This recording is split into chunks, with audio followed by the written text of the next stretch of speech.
वोरा दर्पण स्टूडियो। নমস্কার, নিউজ বরাক দর্পণ স্টুডিও থেকে সবাইকে শুভ সন্ধ্যা। আজকের দেশ বিদেশের বেশ কয়েকটি গুরুত্বপূর্ণ খবর। অরুণাচল প্রদেশে 35.33 কোটি টাকার আর্থিক প্রতারণার অভিযোগে গ্রেপ্তার হলেন ঋষিরাজ বরকটকি।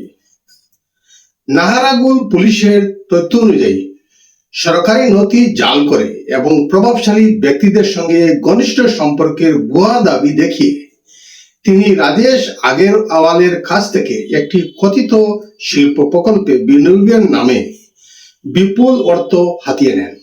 পুলিশ তার কাছ থেকে 5টি মোবাইল ফোন, একটি মার্সিডিজ গাড়ি এবং প্রায় 1.5 কোটি টাকা নগদ উদ্ধার করেছে। আদালতে তোলা হলে তাকে 10 দিনের পুলিশ হেফাজতে পাঠানো হয়েছে।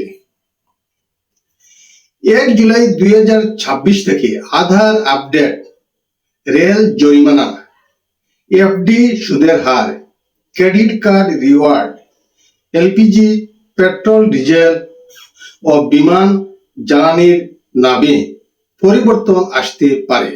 আধারে ইমেইল আপডেটের ফি সাময়িকভাবে মকুব হতে পারে।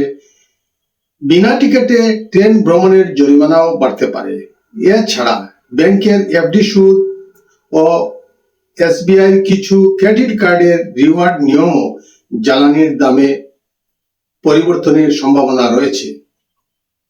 ফলে সাধারণ মানুষের দৈনন্দিন খরচে এর প্রভাব পড়তে পারে। জাপানের প্রধানমন্ত্রী সানায়ে তাকাইচি আগামী 1 জুলাইয়ের অসম সফর বাতিল হয়েছে।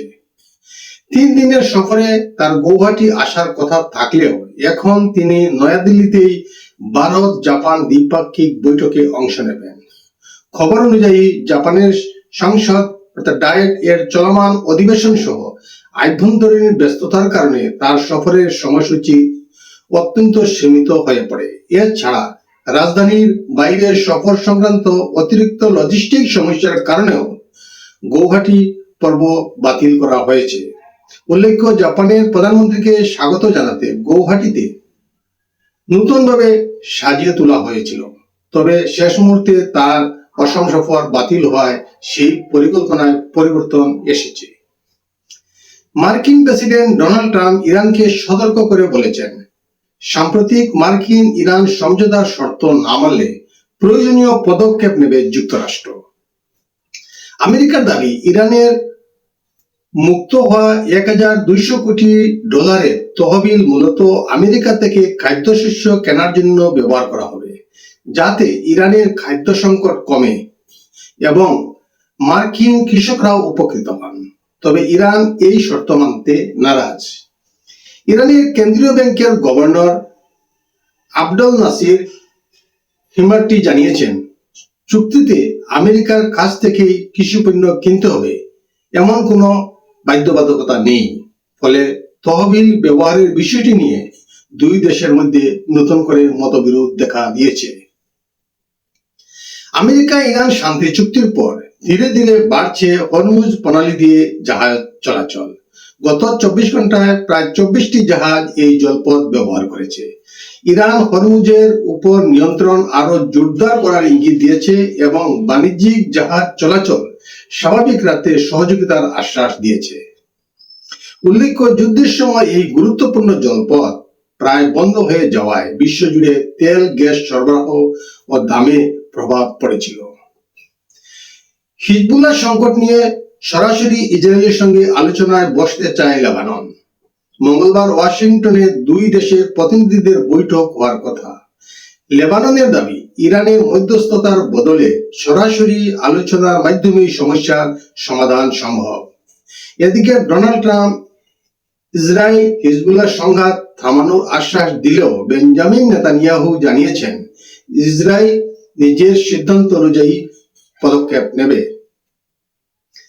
কাতারে রাস লাফান এনএলজি অর্থাৎ প্রাকৃতিক গ্যাস উৎপাদন কেন্দ্রে ভয়াবহ বিস্ফোরণে 13 জন নিহত হয়েছেন।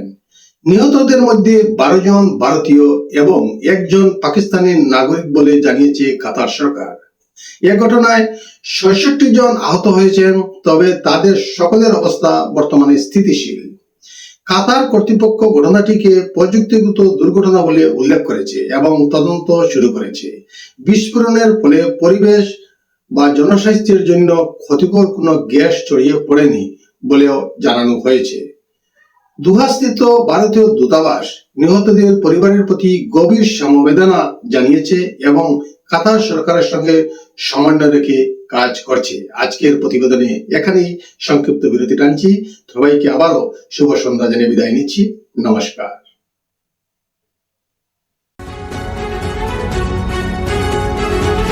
न्यूज़ बोरा दर्पण स्टूडियो।